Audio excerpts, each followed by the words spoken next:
qui pouvaient pas être là de pouvoir visionner plus tard.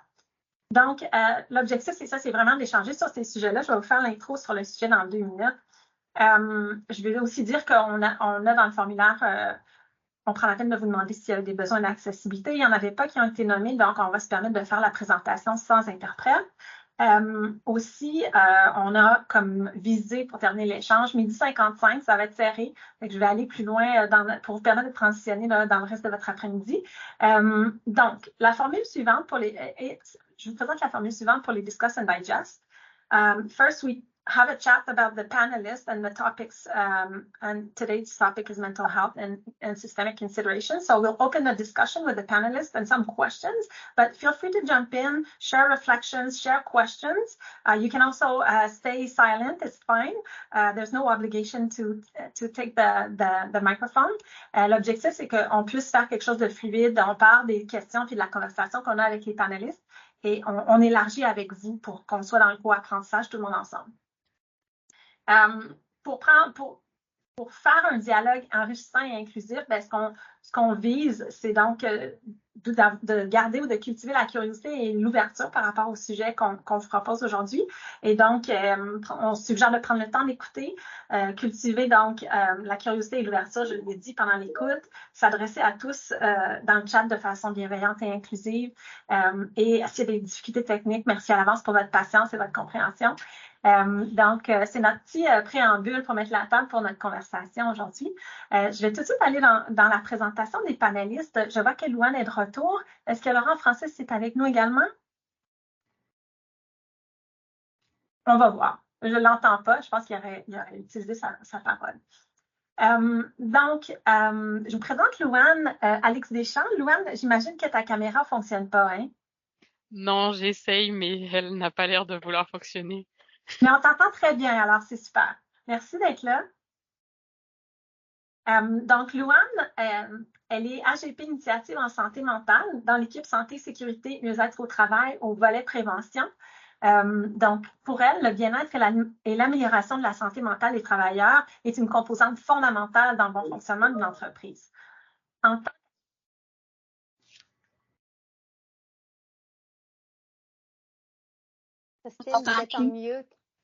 t'entend plus.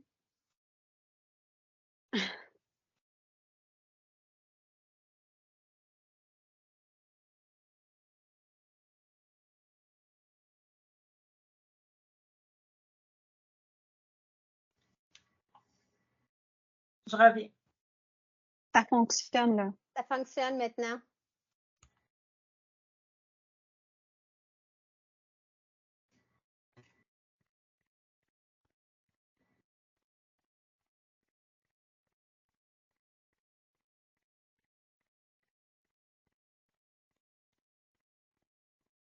Est-ce que vous m'entendez maintenant? Oui. Oui? OK, super. Je suis désolée, c'est vraiment notre journée Teams. Peut-être que c'est la fin de nos rencontres sur Teams, puis on va se transférer sur une autre plateforme. Donc, j'étais en présentation des panélistes. Est-ce que vous avez entendu ma présentation pour Louane? Le début, mais pas la fin. OK. Donc, Louane est dans l'équipe santé, sécurité, mieux-être au travail, volet prévention. Et donc, en tant qu'AGP, initiative en santé mentale et diplômée d'un baccalauréat en psychologie et sociologie, elle souhaite contribuer à l'avancée de l'idée que la santé mentale des travailleurs est fondamentale dans le bon fonctionnement d'une entreprise. Donc, bienvenue, Louane. Merci. Je vous présente maintenant Marie-Ève Vautrin-Nadeau, qui est conseillère aux formations et au développement des compétences à l'Association canadienne pour la santé mentale, filiale de Montréal. Elle est titulaire d'une maîtrise et d'un baccalauréat en communication et elle termine actuellement un doctorat en communication pour la santé à l'Université de Montréal, où elle s'intéresse au témoignage public du rétablissement et à ses enjeux éthiques et politiques. Impliquée dans le milieu de la santé mentale communautaire depuis 2019 et formée en père aidance, Marie-Ève poursuit ses études en intervention santé mentale à la Faculté de l'éducation permanente. Porte d'expérience professionnelle en recherche, en enseignement, en animation et en rédaction, Marie-Ève se consacre désormais à la cause de la santé mentale à temps complet et est soucieuse de faire une différence pour la formation et la mobilisation des publics. Merci Marie-Ève d'être là, bienvenue. Merci pour l'invitation. Et Et Laura Francis, que je vois à l'écran, merci d'être avec nous. Donc, je me permets de faire ta présentation, Laura Francis. Laura Francis est actuellement doctorant en travail social à l'Université Laval, en spécialisation politique d'immigration, intégration sociale, diversité sexuelle, racisme systémique et santé mentale, principalement en Afrique, en Europe et au Canada. Et Laurent Francis fait également de la recherche et de l'intervention psychosociale auprès des membres de la communauté LGBTQ2S+. Ses intérêts de recherche sont nombreux, alors je vous en lis quelques-uns. Réalité sociale des minorités sexuelles en Afrique francophone durant les périodes précoloniales, coloniales, postcoloniales jusqu'à nos jours. Migration francophone, exclusion, racisme et santé mentale. Intervention sociale dans le contexte de diversité sexuelle. Intégration sociale dans le contexte de diversité sexuelle. Et donc, il y a plusieurs autres intérêts de recherche. Merci d'être avec nous, Laurent Francis. Merci beaucoup. Merci beaucoup. Donc, on va tout de suite commencer notre conversation. En fait, on a voulu mettre en lumière d'autres enjeux dont on discute peut-être un petit peu moins en lien avec la santé mentale. Et on ne va pas nécessairement parler de ce qu'on fait tous les jours au CIUS. On va peut-être avoir des allers-retours, mais on voulait réfléchir à l'influence que les systèmes à travers lesquels les individus naviguent leur quotidien ont un impact sur la santé mentale. Et en fonction des différentes identités qu'on va porter comme individu, donc identité sociale, par exemple, notre genre, notre origine ethnoculturelle, le fait qu'on ait un parcours migratoire, qu'on soit un membre de la diversité sexuelle ou de la pluralité de genre, etc., etc. Donc, on peut être impacté par la navigation de ces systèmes au niveau de notre santé mentale à un niveau plus individuel. Et souvent, quand on parle de la santé mentale, je le disais d'entrée de jeu, là, vous étiez peut-être un petit peu moins nombreux connectés à ce moment-là, c'est que on va parler de la résilience, on va parler du stigma, on va parler d'une perspective plus individuelle, ce qui est très important également, mais c'est plus largement couvert. Et ce qu'on avait voulu faire aujourd'hui, c'est dire comment on peut réfléchir à l'impact des systèmes politiques, des systèmes légaux, des systèmes sociaux, des systèmes d'éducation sur les individus et leur santé mentale.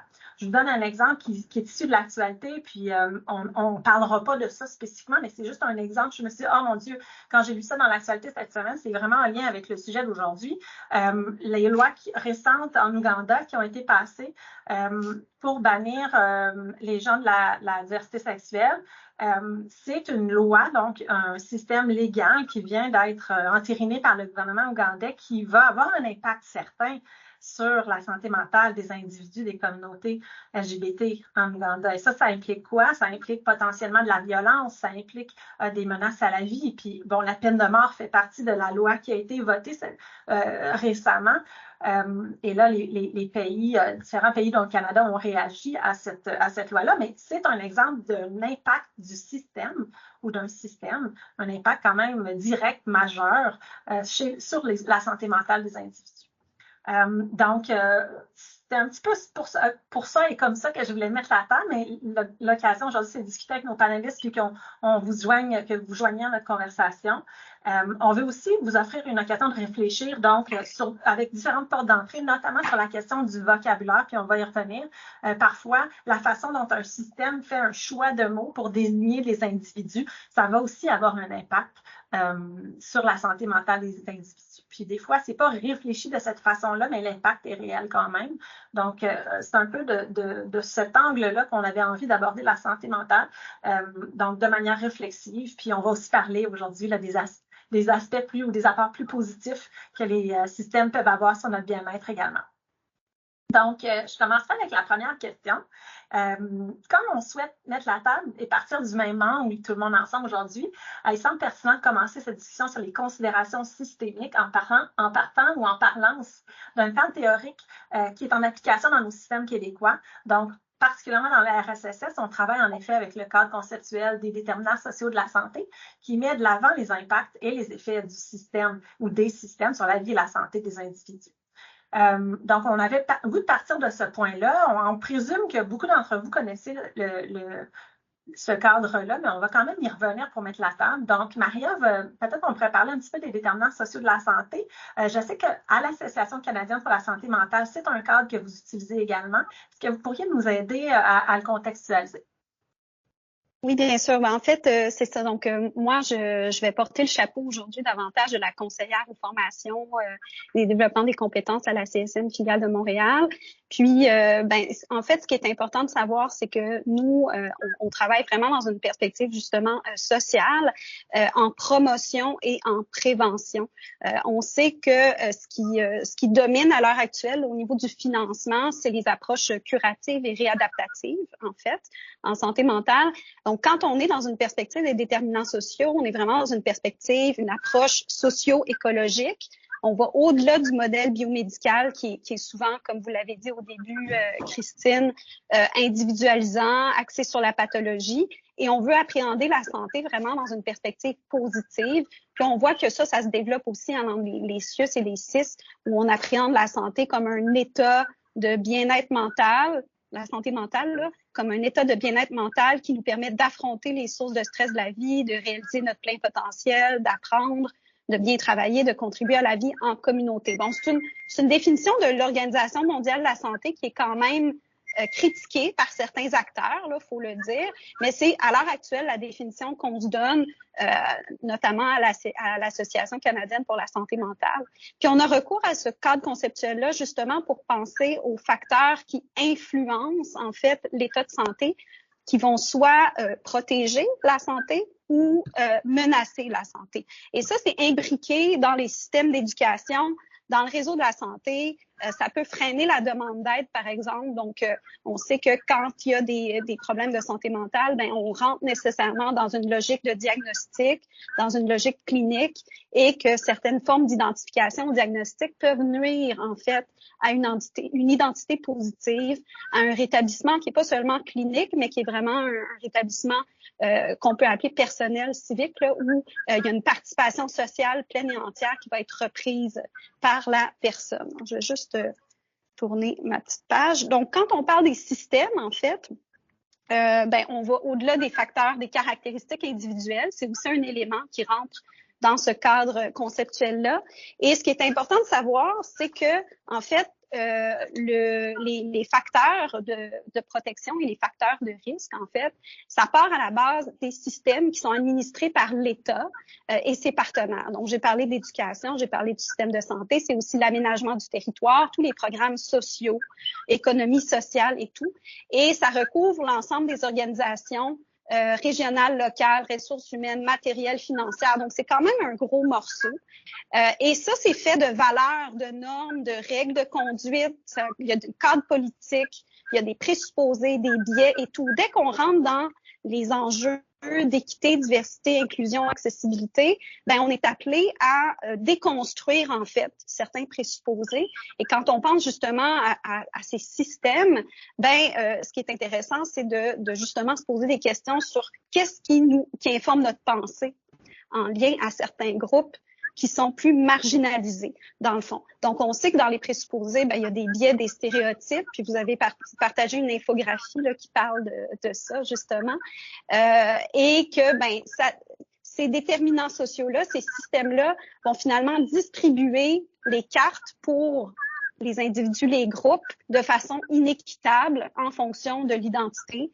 Donc, on sait que certains groupes, comme les identités, comme les personnes LGBTQ plus IA, les personnes qui vivent avec un trouble de santé mentale, les personnes en situation de handicap, rentrent pas dans la norme, donc qui est dans la majorité, finalement, qui est considérée. Et puis, c'est ça qui fait en sorte qu'il y a certains groupes qui sont moins pris en considération. Donc, faut nécessairement être à l'écoute, justement, de qu'est-ce qui rentre pas dans la norme pour être bien conscient que les systèmes créent de l'exclusion et de l'inclusion.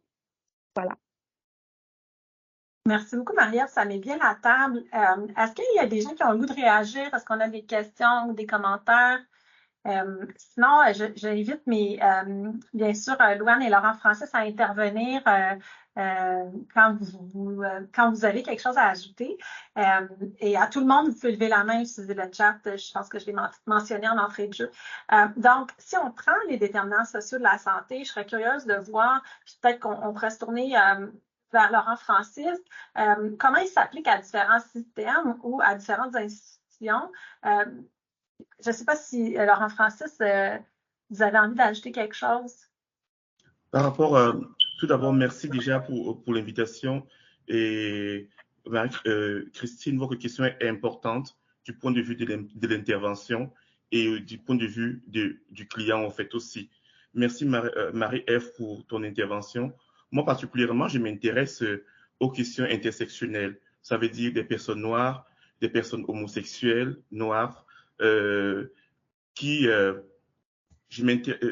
comment est-ce qu'ils entretiennent des relations avec, par exemple, le service de santé, qui est censé les offrir un service de santé adapté pour leurs problèmes de santé mentale.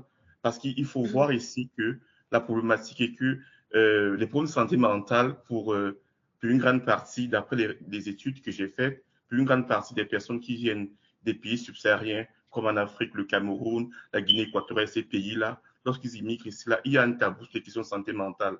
Donc, le tabou est mal vu. Et particulièrement, j'ai fait une étude, je vous envoie les liens de l'étude le Drive en chat là.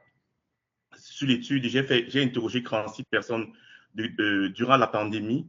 Durant la pandémie, l'étude est sortie en février 2022. L'étude est sortie. J'ai interrogé 46 demandeurs d'asile. Et sur les problématiques qu'ils avaient, les problématiques, c'est ceux qu'ils avaient. Il s'est avéré que eux-mêmes n'étaient pas au courant qu'ils avaient des problèmes de santé mentale à la description des problèmes qu'ils décrivaient en fait. Et parfois même, ils ont consulté des psychologues et des centres d'aide. Et ces centres d'aide-là ont été incapables de les comprendre même parce qu'il faut comprendre que j'ai travaillé dans le contexte ontarien. Donc, j'ai travaillé sur les Noirs francophones qui sont une minorité discriminée en Ontario. Et là, présentement, leur relation aux services de santé, services psychologues, beaucoup m'ont relevé qu'ils ont vu des psychologues, mais les psychologues n'arrivaient pas à les comprendre. Ils n'avaient même pas accès, et beaucoup n'avaient pas accès à un médecin de famille. Et ça fait en sorte que, donc j'ai en train de chercher, à la fin de cette étude, j'ai fait des recommandations, parce que le but ici, c'est pas de stigmatiser ceux qui travaillent ou alors de stigmatiser d'autres personnes. Le but est de tenir le taureau par les cornes des deux côtés pour trouver ensemble, pour que nous trouvions ensemble des solutions. Comment adapter des solutions complètement adaptées? J'ai compris que chez certains, d'après les études que j'ai menées, ceux qui avaient consulté les services de santé, ils ont décrié le manque de connaissances interculturelles chez ces personnes-là. Et à la fin de l'étude, j'ai fait des recommandations. Comment comprendre une personne interculturelle? Ce n'est pas une règle B à bas, mais aussi, j'ai recommandé surtout que les services devaient être accompagnés des personnes compétentes interculturelles qui agissent dans ce domaine-là pour mieux comprendre. On l'a fait avec les Indiens aux États-Unis. On le fait aussi dans beaucoup de communautés pour mieux intégrer les personnes autochtones, au fait aussi. Donc, les pratiques interculturelles qu'on doit apporter dans le système de santé. Parce qu'ici aussi, il fallait quitter la dimension coloniale, au fait. Parce qu'ici, il faut changer les approches. Ça veut dire que c'est le patient qui te dit, je travaille beaucoup plus dans les méthodologies, c'est le patient qui te dit qu'est-ce qu'il veut et qu'est-ce qu'il le fait se sentir bien. On n'est pas là pour imposer, parce qu'à un moment donné, vous avez vu avec le système des autochtones, les gens avaient tendance à les imposer des manières de faire pour ne plus avoir des problèmes de santé mentale. Mais on a vu que ça empirait. Là, maintenant, on est dans une perspective, on demande aux patients, qu'est-ce que tu souffres de quoi? Dans ton pays d'origine, comment ça se passait? Il faut d'abord connaître son passé, être empathique et aussi comprendre la personne, parce qu'il y a le langage, il y a l'expression. Il dit souvent comme exemple que j'ai pris, j'ai dit par exemple que vous verrez que c'est un patient qui vient subsaharien. On nous a éduqué, même moi-même, on a éduqué que lorsque tu regardes une personne en face, une autorité, un médecin, il faut baisser le regard. Il faut baisser le regard pour lui donner ce signe de respect, en fait. Mais ici, en psychologie, lorsqu'on prend un travail social en psychologie, lorsqu'on étudie, on dit que quand quelqu'un dit la vérité, il faut qu'il te regarde droit dans les yeux. Ça veut dire et je me suis rendu compte que beaucoup d'intervenants loupaient souvent cet endroit-là, en fait. Et aussi, c'est pas facile à une personne de parler de tabou, quelque chose qui est tabou dans son pays d'origine. Il a grandi dans ça. C'est quelque chose de tabou. Et je me suis rendu compte, au fait, aussi que durant la pandémie, il y avait les problèmes, par exemple, d'isolement et aussi les problèmes, le manque, la personne souffre, en fait. La personne souffre, mais elle ne sait pas détecter dont elle souffre. Mais lorsqu'elle part même voir l'intervenante, le dialogue, la manière de s'exprimer en français, le langage n'est pas le même au fait. Et la personne se replie directement à elle-même. Donc, merci beaucoup encore Christine de nous donner l'opportunité d'améliorer le système de santé en santé mentale. Et il s'est avéré que ces personnes-là sont à la fois, j'ai catégorisé en 5 niveaux, par exemple pour les personnes homosexuelles, noires, francophones, qui vivent en Ontario ici, ils sont victimes de racisme ce racisme qui a de l'impact sur leur santé mentale. Ils sont victimes de racisme parce qu'ils sont noirs, ils sont victimes de racisme, ils sont victimes de stigmatisation parce qu'ils sont immigrés, ils sont victimes de stigmatisation parce qu'ils sont francophones, ils sont victimes de stigmatisation parce qu'ils ont une religion. Et tout cela, et cinquièmement, ils sont victimes de racisme au fait lorsqu'ils affichent ouvertement leur identité ou bien leur orientation sexuelle. Donc, et ça fait en sorte que ces bagages-là, quand je cause avec cette personne-là, il pleure et ça pleure et tu sens que la personne, mais si tu ne connais pas réellement la culture de la personne, c'est que la personne vit, tu ne peux pas aller chercher cette personne parce qu'elles ont honte même de pleurer. À un moment donné, je disais à certains qu'il faut pleurer. Ils ont honte de montrer qu'ils ont mal. Ils ont même honte de montrer qu'ils souffrent, au fait. Parce que chez certains peuples africains, certaines cultures africaines, un homme, surtout les hommes LGBT ou bien les hommes hétérosexuels, c'est une honte. Tu n'es pas un être humain lorsque tu dévoiles ta souffrance, au fait. Ça ne fait pas partie de ça. Donc, il faut apprendre à réadapter, à rassurer la personne. Mais si la personne, pendant l'intervention, ceux qui ont consulté les SUS, s'ils observent que pendant l'intervention, il y a des préjugés, la personne ne connaît pas véritablement son contexte, la personne se replie en elle-même, au fait. La personne ne s'ouvre plus, au fait. Donc, comment adapter le système de santé à ce type de personnes vulnérables? Comment adapter le système de santé? Comment travailler ensemble avec des chercheurs noirs? Valoriser aussi la recherche des personnes noires et aussi des intervenants psychosociaux. Il faut valoriser les intervenants psychosociaux qui viennent des minorités, au fait. Ça fait en sorte qu'il y ait une sorte de représentation, une sorte d'assurance, au fait aussi. Et comment ensemble on travaille avec les systèmes de santé, les services sociaux, pour qu'ensemble, on essaie d'aider ces gens à vivre bien dans leur vie psychologiquement. Je veux d'abord m'arrêter là. J'espère que je n'ai pas été beaucoup long. Merci. Non, merci beaucoup, Laurent Francis. C'est super intéressant. Puis là, je vois qu'il y a des réactions dans le clavardage. J'avais le goût de rebondir avant qu'on retourne aux réactions du clavardage. Sur justement ces questions-là, dans ce qu'on comprend, pour résumer un peu ce qu'on a dit d'entrée de jeu, c'est que les différents espaces, parce que indirectement, Laurent Francis, c'est ce que vous dites, les différents espaces qu'on navigue ont eux-mêmes des billets et donc ces billets-là vont faire en sorte que les personnes, les groupes marginalisés vont vivre une forme de discrimination ou vont vivre je vais dire une forme d'oppression, pour choisir un mot qui est un peu fort. Christine, moi, je préfère utiliser le terme bien inconscient. Parce que, oui. Bien inconscient, parce que la société, je me dis, c'est pas la faute des personnes, au fait. C'est pas la faute des intervenants. Absolument. Oui. Moi, je parle des systèmes, mais effectivement, c'est. Des biais inconscients parce que la personne fait quelque chose, mais elle ne sait pas qu'elle est en train de peut-être mal agir, au fait. Peut-être que si elle avait reçu les bons outils, les bonnes méthodes, elle aurait agi autrement, au fait. Oui, puis moi, j'étais plus en train de positionner les systèmes, le système d'éducation, le système légal, le système politique ou le système de santé, services sociaux. Puis je veux pas nécessairement qu'on parle juste du système de la santé parce qu'on est dedans, ça nous interpelle, puis c'est correct si les gens veulent parler de ça. Mais tu sais, dans une perspective de justice sociale, on s'intéresse vraiment à cette expérience-là de l'individu dans les espaces sociaux qu'il navigue. Donc, moi, comme maman, je vais aller à l'école de mes enfants. Comment je suis accueillie dans cet espace-là en fonction de mes identités, en fonction de l'intersection de mes identités.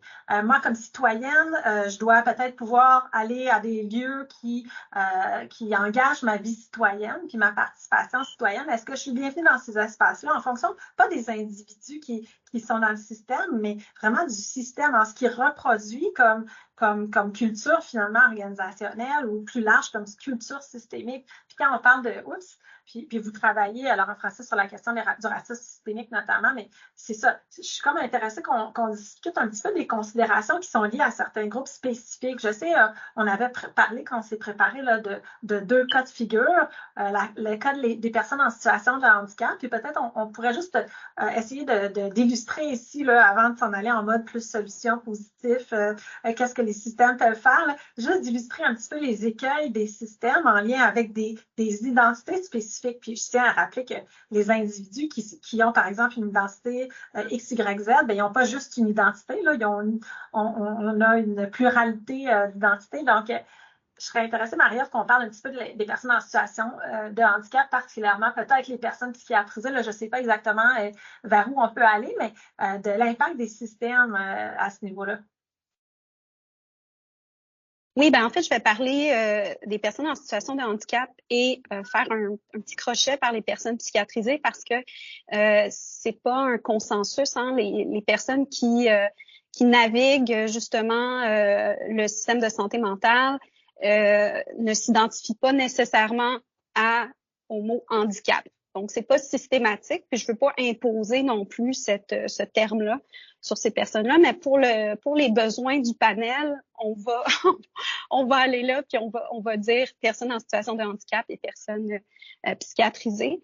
En fait, comme je le disais tantôt quand je parlais justement des déterminants sociaux de la santé, puis qu'on parlait plus spécifiquement des systèmes, ben il y a un cadre politique, il y a des normes, il y a des valeurs, etc. Et ce qu'on voit encore aujourd'hui pour les personnes qui sont en situation de handicap, c'est vraiment un modèle curatif ou réadaptatif. C'est ça qui domine dans les médias, puis souvent les médias nous informent quand même pas mal notre pensée puis notre façon de réfléchir à différents enjeux. C'est ce qu'il y a de plus accessible. Si on n'est pas en contact avec des personnes qui vivent ces enjeux-là au quotidien, ben on est moins au courant. Donc, de ça. Ce qui est intéressant, c'est de savoir que il y a des activistes qui, depuis les années 60-70, autant pour les personnes en situation de handicap, donc qui, par exemple, ont une limitation physique, que les personnes psychiatrisées, il y a vraiment eu un mouvement de droit civique pour mettre de l'avant la parole, la vision, les perspectives de ces personnes-là, et puis faire en sorte d'arrêter de mettre le blâme sur la personne, de dire c'est une pathologie individuelle, c'est une anormalité.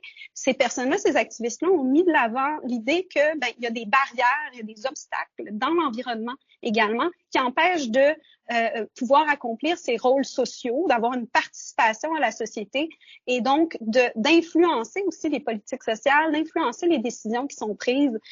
Donc, je veux aussi faire du pouce sur ce que disait Laurent Francis, parce que Laurent Francis parlait d'une logique ascendante plutôt que descendante, en fait. Donc, ce que les activistes montrent, c'est que finalement, il y a lieu d'écouter ces personnes-là pour ne pas juste être dans la question de on veut guérir une pathologie ou on veut réadapter la personne à un système, mais justement d'être plutôt dans une logique bidirectionnelle où les obstacles, les barrières qui sont là dans les espaces, qui sont informés par les systèmes, peuvent être transformés. La société peut s'adapter aussi aux personnes en situation de handicap pour favoriser leur participation et tout. Puis, en fait, ces obstacles systémiques-là, je fais aussi du pouce sur ce que dit Laurent Francis, les biais inconscients, ils viennent aussi des systèmes. C'est-à-dire qu'on apprend à dire, telle personne, elle marche normalement, elle pense normalement. Quand on rentre dans le système de santé mentale, par exemple, c'est les logiques, c'est vraiment l'approche cognitive comportementale qui est la plus utilisée. Puis là, on va dire aux gens, il faut que tu transformes ta pensée, tu as des pensées tu as des biais, justement, cognitifs, etc. Il y a certaines réactions qui vont être considérées violentes. Bon, et on prend pas toujours en considération la pleine mesure des expériences de vie là, qui ont pu affecter la personne et mener à de telles réactions et à de tels, positionnements un peu en exclusion. Donc, moi, je pense qu'il n'y a pas de consensus actuellement sur le handicap, sur le mouvement justement des personnes utilisatrices de services. Il y a toutes sortes de considérations et toutes sortes de groupes. Il y a les personnes qui s'identifient à la neurodiversité, il y a des personnes qui s'identifient à justement la psychiatrie, les survivants de la psychiatrie, il y a les personnes handicapées. Et ce qu'il faut en fait, c'est prendre la pleine mesure de des perspectives en fait de ces personnes-là, je crois. Pour sortir un peu de la logique de guérison seulement, sortir de la logique de réadaptation seulement, puis voir qu'est-ce que ces personnes-là affrontent au quotidien, comment leur participation est finalement limitée de par les systèmes et de par une certaine normalité. Donc, qu'est-ce qu'on comprend, qu'est-ce qu'on devrait être comme humain, performant, être capable de se développer d'une certaine manière. Donc, tout ça, c'est normatif et c'est inscrit aussi dans la science. C'est inscrit en fait dans tout, toute la littérature est porteuse de ça.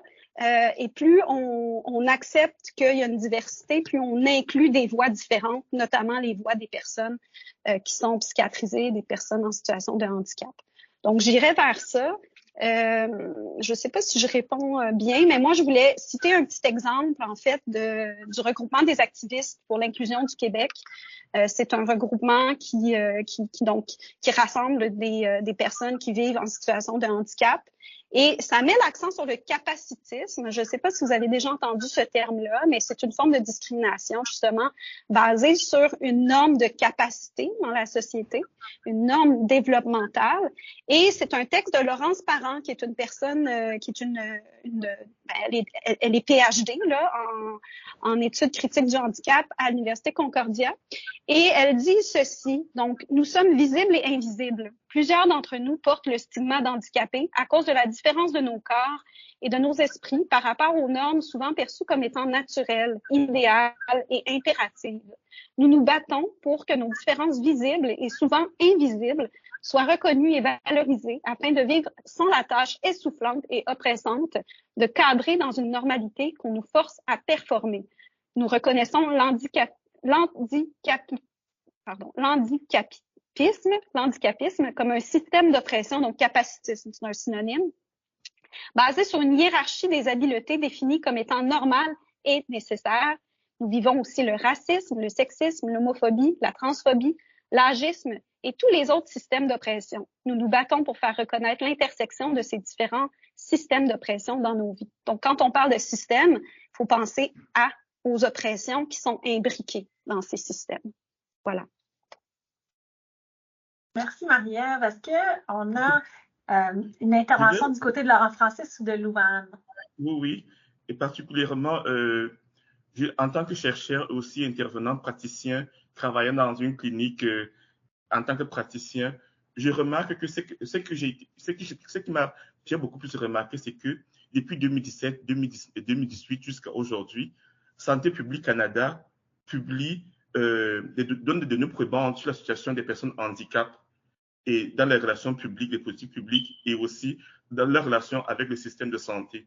Je me suis rendu compte que chaque année, il y a beaucoup de rapports qui sortent sur comment améliorer, beaucoup de recommandations, beaucoup d'outils, mais il y a un fossé entre ces recommandations et les personnes qui sont censées appliquer ces recommandations. Et parfois, même les rapports sortent même des personnes qui sont en poste, dans des postes de stratégie, des chefs qui sont dans des postes de stratégie depuis peut-être 15 ans, 20 ans. Elles sont là, il y a ces manquements dans le système, mais elles ne tiennent pas compte des recommandations que le ministère de la Santé publique fait dans les recommande comment aborder les personnes, comment s'adapter, comment s'améliorer. J'ai été choqué aussi de mon expérience de voir que dès l'école primaire même, on n'enseigne pas, il y a un problème d'éducation, on n'enseigne pas aux enfants que une personne peut être aussi en situation de handicap. Beaucoup d'enfants découvrent leurs camarades, l'handicap de leurs camarades dans des classes, que telle personne est autiste ou bien que telle personne a un handicap physique. Donc, c'est jusqu'à l'université comme ça. Et pourtant, j'ai dit l'avantage du Canada et du Québec, c'est qu'on a des textes et des rapports qui ont été bien écrits, mais il y a un fossé entre ceux qui sont censés appliquer ça, ou bien je ne sais pas ce qui manque au fait. Ou alors, je me dis que peut-être qu'il faudrait faire l'évaluation de ceux qui sont en place et des chefs qui sont en place, faire l'évaluation sur leur capacité d'inclure ces personnes en situation de handicap dans les services. Après, peut-être que chaque une année, ou bien après chaque année, ou bien les poser la question, comment est-ce que vous êtes adapté aux personnes handicap? Comment est-ce que vous vous accommodez et quels outils vous utilisez au fait? Et parce qu'il y a aussi ce blocage-là, il y a ce silence-là, ce tabou-là qui existe dans le milieu de la santé, et des services publics au fait aussi. On ne peut pas parler au chef, on ne peut pas remettre en question le chef, on ne peut pas remettre en question, peut-être qu'il y a de nouvelles méthodes qui existent déjà, mais si le chef a décidé que c'est comme ça que ça se passe dans son unité, c'est comme ça que ça se passe au fait. Donc, il y a ces musulmans au fait qui existent. Il y a ces musulmans de service, il y a ces musulmans où on ne peut pas parler à son chef et pourtant, même si son chef fait mal, on ne peut pas en fait. Il y a tout ce mécanisme-là qu'on a mis en place. On a l'impression que c'est infranchissable au fait. Je me dis à un moment donné, il faut casser ça en fait. C'est vrai qu'on n'aime pas les activistes. Moi, je suis d'abord à la base activiste. Avant d'être chercheur intervenant, je suis passionné. Et je me dis, quelque part, il faut des passionnés, des gens qui ont de l'humain, de l'humanité pour travailler dans le domaine dans lequel nous travaillons aujourd'hui. Mais si quelqu'un est venu juste pour remplir un poste ou bien chercher du travail, il n'a pas de place dans notre métier, au fait. Il faut beaucoup d'humanité et être une personne vraiment humaine à la base, au fait. Oui, j'aurais plein de choses à rajouter, puis je vois le temps qui file.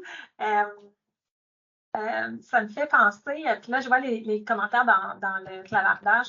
Je ne sais pas s'il y a des gens qui ont envie de prendre la parole ou qui ont envie de poser des questions ou d'exprimer une opinion ou une réflexion. On va se laisser un petit peu de temps pour ça.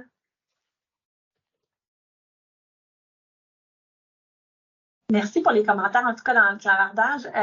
Louane, est-ce qu'on peut se tourner vers toi? Est-ce que tu voudrais ajouter quelque chose à ce qui a été dit?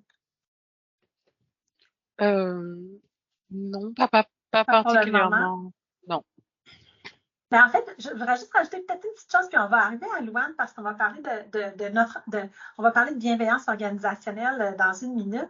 Mais en fait, je voulais juste pour les bénéfices de ceux qui sont avec nous dire, en même temps, je pense à, par exemple, Laurent Francis, une différence qui amène en science les biais systémiques en lien avec, par exemple, la santé mentale ou, par exemple, d'autres types d'identités. Quand vous aviez fait un post sur LinkedIn qui parlait de la perception des enjeux de santé mentale au Cameroun, je crois. C'était ça, puis de dire comment dans un pays, la santé mentale on sait, là, tout le monde qui est ici probablement a déjà compris que c'est conceptualisé différemment à travers le monde, puis on identifie des choses de façon différente, puis c'est un peu le propos de Laurent Francis tout à l'heure, mais je trouve que c'est une belle illustration de dire à quel point les systèmes influencent la pensée, de façon à ce qu'on peut désigner quelque chose d'une façon au Cameroun et désigner la même chose d'une autre façon au Canada. Oui, exactement, je parlais de ça. Mais au Cameroun, on ne parlera pas, par exemple, dans ma langue maternelle beaucoup, dans ma Kieleund, on ne parlera pas de santé mentale. On parlera d'autres, on dira qu'il a le problème, on parlera, par exemple, qu'il ne se sent pas bien avec sa tête. Il a peut-être mal à la tête, mais on ne va pas aller dire ça. Mais aussi, il y a des sortes de thérapies qui existent déjà chez nous, au fait. Ça veut dire que les personnes âgées, par exemple, jouent déjà un rôle très fondamental. Je prends par exemple ma grand-mère. Lorsque tu as, par exemple, tu as mal à la tête, tu as des problèmes, tu peux te confier à elle. Donc, tu dis, généralement, quand ces personnes disent que, oh, j'ai un problème avec ma tête, on dit que, OK, il y a mamie qui est là. Il y a mamie qui est là. Donc, il y a une personne âgée du village, on t'envoie là-bas. Et là, tu arrives là-bas, la personne, elle t'écoute. Il y a certaines herbes qu'elle peut te demander de faire. Elle peut te demander de te reposer, même en fait aussi. Elle peut te demander de faire. Et peut-être 1 semaine, 3 semaines après, la personne se sent bien. Et la grand-maman, elle parle en langue. Elle vient dire que prochainement, il faut éviter ceci. Il faut éviter peut-être les bruits. Il faut éviter ceci. Et pourtant, cette grand-maman-là n'a jamais fait d'école. Elle n'a jamais fait d'école. Elle n'a jamais rien fait il y a par exemple les bains à base d'arbres, on demande parfois les méditations, au fait aussi, aller dans des endroits de repos. Elle propose ça, en fait aussi, parce que dans nos villages, ce sont des endroits bien calmes, au fait aussi. Et généralement, lorsque la personne arrive ici, la personne arrive, par exemple, au niveau du Canada, on va lui demander, par exemple, que non, est-ce qu'on doit écrire ça dans ton dossier? Les gens ont peur. Les gens ont peur, par exemple, du rapport est-ce que ça sera mentionné dans mon dossier à vie, dans mon entreprise? Est-ce que mon patron va toujours considérer que je suis compétent, au fait? Donc, il faut éclairer à la personne que, au contraire, ton patron va toujours compter. C'est normal d'avoir les maux de tête, c'est normal d'avoir mal, d'avoir peur. Le problème, c'est que même l'entrepreneuriat, le monde de l'entrepreneuriat ne prépare pas déjà ces personnes-là. Donc, la personne a peur. La personne a peur. Elle sait qu'elle a mal, elle sait qu'elle ne se sent pas bien, mais elle a peur que, par exemple, la police peut rédiger un rapport sur lui, ou bien alors l'hôpital peut rédiger un rapport, et ce rapport-là se retrouve dans son milieu de travail, et ça a un impact sur sa vie, au fait. Donc, les personnes ne sont pas préparées. Comment préparer les gens à tout cela, en fait, et comment faire comprendre aux gens que lorsqu'on te demande, par exemple, de suivre une thérapie ou bien alors aller chez un psychologue, c'est pas quelque chose de méchant. Peut-être que la personne peut remplacer, c'est pas ta grand-mère, c'est pas la grand-mère du village que tu as vu, mais la personne peut quand même remplacer. Elle joue ce rôle-là, en fait. C'est pas dans le type de te mettre mal à l'aise.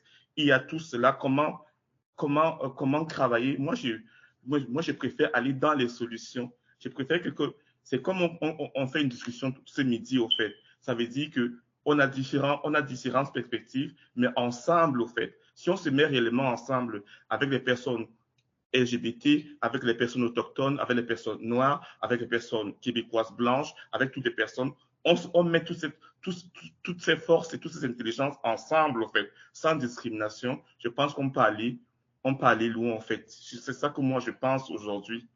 Aller plutôt vers les solutions, au fait. Mais la solution est souvent très difficile.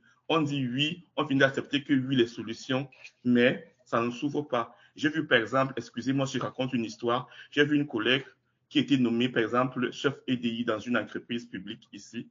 Et elle est arrivée, elle s'est rendue compte même que le patron ne connaissait pas ce qu'on appelle EDI, au fait. Et les collègues même qui travaillent ne savaient pas ce qu'on appelle EDI. Et prenaient ça comme un passe-temps.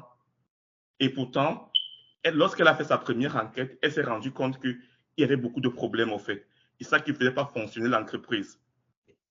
Et je me dis, il faut sensibiliser les sociétés publiques, les sociétés les services de santé sur ces personnes qui viennent créer l'inclusion au sein de nos entreprises. C'est important aujourd'hui. Je vais même m'arrêter là. Merci, Laurent-Francis. Mais c'est ça, on pourrait aller dans toutes sortes de directions dans cet échange, mais j'aurais le goût qu'on aille justement vers les solutions. Puis on voulait parler avec Louane, mais pour mettre la table, là, on voulait comme cadrer ça dans une approche organisationnelle. Tu sais, Maria, on avait discuté en se préparant à parler de bienveillance organisationnelle, puis on se posait la question pourquoi c'est important et pourquoi la bienveillance organisationnelle est intégrale ou est super importante quand on parle des considérations systémiques. Fait que peut-être pour ouvrir la porte à Louane, est-ce que ce serait possible de nous parler un petit peu de cette bienveillance organisationnelle-là qui est comme un impact peut-être systémique dans la bonne direction? Oui, ben je vais peut-être faire un petit crochet avant parce qu'il était question aussi de prévention, hein, puis le programme dont va parler Louane, donc les bienveilleurs, implique une approche préventive, donc la prévention hein, pour réduire les risques de développer finalement un trouble de santé mentale. Je pense que quand on parle de bienveillance organisationnelle, oui, il faut mettre en place donc des moyens, des mécanismes pour prévenir les défis de santé mentale au sein des organisations. Mais ça implique aussi de prendre en considération les cadres de pensée là, qui influencent cette prévention-là.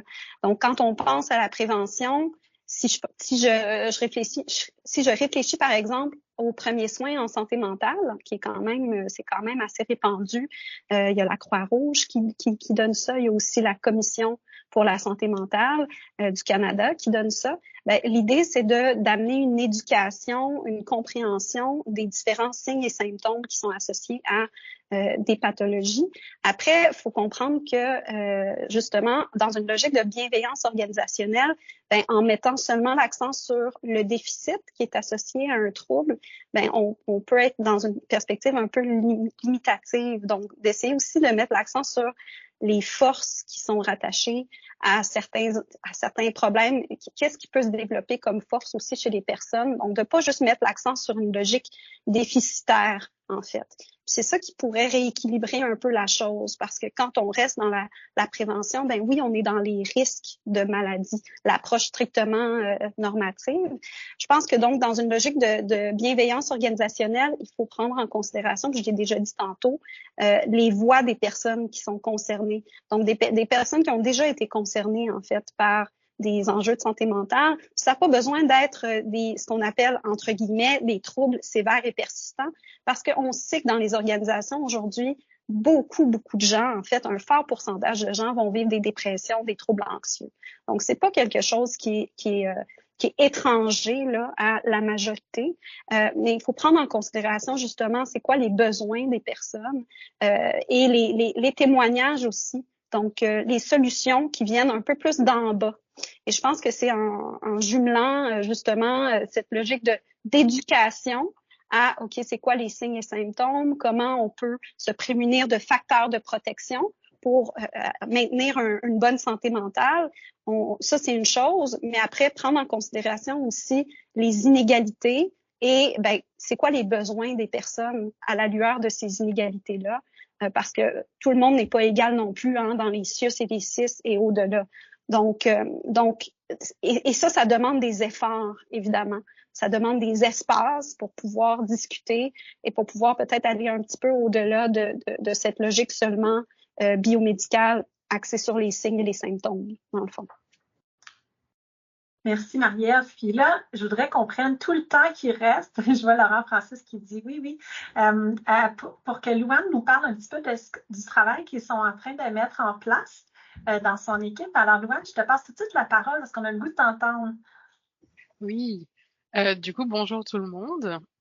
Je suis là pour vous présenter la communauté des bienveilleurs, qui est une initiative qui vise à créer un filet de sécurité pour les employés, avec le soutien d'une équipe, donc de l'équipe de santé, sécurité et mieux-être au travail.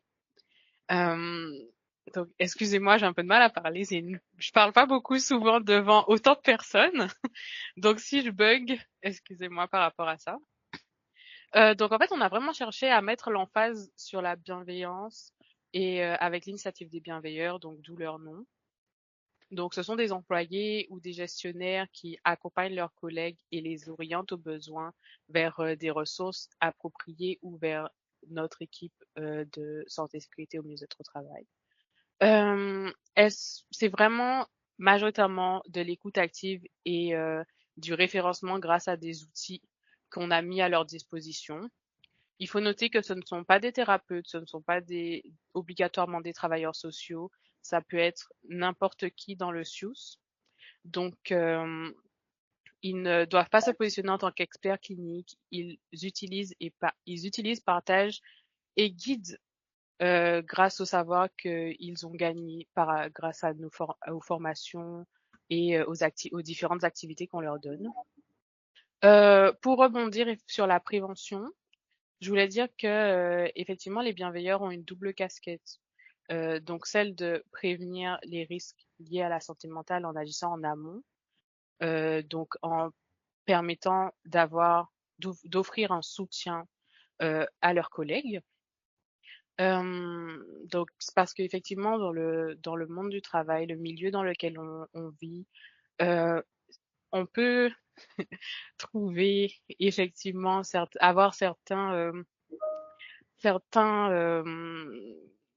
situations stressantes, embarrassantes, qui ont besoin de trouver une oreille attentive pour qu'on puisse les écouter, qu'on puisse permettre justement de créer cette bienveillance face aux situations qui peuvent être difficiles, par exemple le décès d'un patient, une altercation qu'on a eue avec des collègues ou encore avec des familles aussi, c'est possible. Aussi, ils ont aussi la casquette d'information et c'est ça, donc d'information, excusez-moi. Parce que le fait de savoir qu'il y a un bienveilleur pas loin, ça permettra de démocratiser, de diffuser au sein de l'organisation les différents aspects liés à la santé mentale et au bien-être en général. Donc c'est un peu ça. Excusez-moi par rapport au Non, petit fouillis là, mais non, pour moi, désolée. c'était super clair. Puis en fait, tu sais, si je comprends bien, Louane, puis là, tu me Oui, corriges si je comprends pas bien. Donc, vous mettez en place ces bienveilleurs-là qui ont un soutien de la part de l'organisation pour apprendre dans leur rôle de bienveilleur à oui, soutenir justement des gens de la communauté. Donc, c'est comme il y a un travail novateur qui se fait par votre équipe pour qu'on amène une nouvelle solution sur le terrain, puis qu'on essaie des oui, choses avec votre équipe, oui, puis c'est avec. ça. Et c'est vraiment, on essaie vraiment de prendre en compte justement les différentes réalités face aux différents employés qui existent, etc. C'est pour ça qu'on veut vraiment toucher la majorité des personnes. Hmm. Est-ce que vous avez un lien ou un endroit à qui on peut écrire si ça nous intéresse d'en savoir plus Oui, sur les bienveilleurs qui oui, serait bien possible de sûr. partager? Oui. Euh, Pas- Ce que je voulais dire aussi pendant que Louane cherche son lien, c'est que ben, ça va être à se déployer, si je comprends bien, Louane, dans le futur proche, dans l'organisation. Il y a déjà des choses qui sont mises en place. On va avoir une super adresse, un lien ou plus d'informations. Et puis, on peut le mettre après la rencontre, Louane. Est-ce qu'il y a des gens qui ont des questions avant qu'on arrive à la fin de notre Discuss and Digest? Vous êtes dans le chat aujourd'hui. Beaucoup de soutien à la présentation de Louane, je tiens à le souligner. Merci de briser la glace avec nous. Ce que vous allez voir, c'est que Christina, d'ailleurs, que je remercie énormément pour son soutien, va mettre des documents si ce n'est pas déjà fait. On a préparé comme pour chaque Discuss and Digest, on prépare une infographie et une capsule que vous pourrez écouter qui vient soutenir le thème d'aujourd'hui. Et donc, pour clore, là, je ne sais pas si on a un panéliste qui aurait envie de prendre un mot de la fin. On a encore une minute. Ben, moi, j'étais en train d'écrire dans le chat, donc je vais simplement rebondir sur ce que Louane disait, en fait. Ben, je vais lire ce que j'ai écrit, là. Donc, je pense que à la lueur de ce qui a été dit, il y a quelque chose qui est important, là. C'est à la fois quand on est dans une logique EDIA, de réfléchir à ses propres schémas de pensée, en fait, de se donner l'opportunité de réfléchir à qu'est-ce qui constitue nos filtres, en fait, pour penser la santé mentale, pour penser le bien-être, etc. Mais aussi je pense que avec tous ces programmes, notamment les bienveilleurs, c'est de normaliser le fait que c'est possible de pas aller bien, que tout le monde a besoin d'être écouté et entendu à certains moments donnés, et aussi que on peut entre nous s'entraider, en fait. Je pense que c'est sur ça que ça met la lumière. Donc, de prendre soin de son bien-être mental, d'être en relation avec ses pairs et de prendre aussi en compte les différentes positionnalités desquelles les personnes partent, parce que tout le monde ne vit pas les mêmes réalités. Et ça, c'est ce qui me semble mettre en relation une logique de prévention avec cette logique d'IA aussi. Voilà. Merci infiniment, Marie-Ève. Je n'aurais pas dit mieux. Laurent Francis?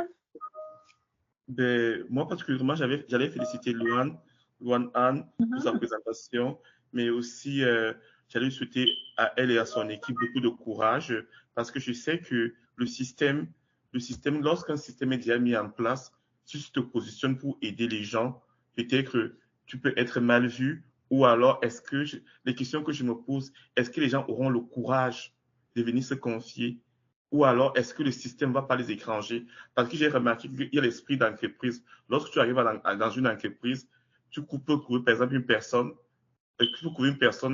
un groupe de personnes, ils se suivent, on appelle l'effet mouton, en fait. Ça veut dire que c'est toujours une personne qui dit la vérité, qui est toujours en train de dire, il faut toujours suivre ce qu'elle dit. Mais si toi qui viens faire autrement, comment ça se passe? Et j'espère que vous aurez vraiment beaucoup de courage, comme on dit à la fin, vous aurez beaucoup de courage pour affronter tout cela. Donc, et merci encore pour les bienveillants, en fait. Merci. Merci beaucoup à vous tous, hein, vraiment. Louane, un petit mot de la fin? Ben, oui. Vous êtes les bienvenus si vous voulez faire partie de la communauté. On est ouvert. N'hésitez pas. Si vous avez des questions, je suis aussi disponible. Voilà. Merci infiniment. Merci. Le temps est presque arrivé à la fin. Ceux qui veulent rester, vous êtes bienvenus de rester. Je vois qu'on a une question, Sylvie, ou une intervention. Sylvie-Hélène Brisson. Oui, je voulais juste dire que j'ai mis dans la conversation le lien sécurité.psychologique.ccomtl, etc.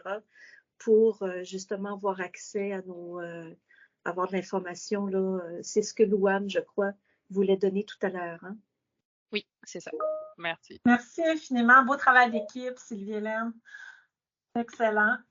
Donc, merci à tout le monde encore une fois d'avoir été présent. Merci infiniment aux panélistes pour leur éclairage diversifié, varié, riche et leurs expériences. Puis merci également infiniment à Christina Chapelle qui m'aide dans cette aventure. Donc, bonne fin de journée. Merci tout le monde. Bye bye. Merci. Merci. Merci. Merci.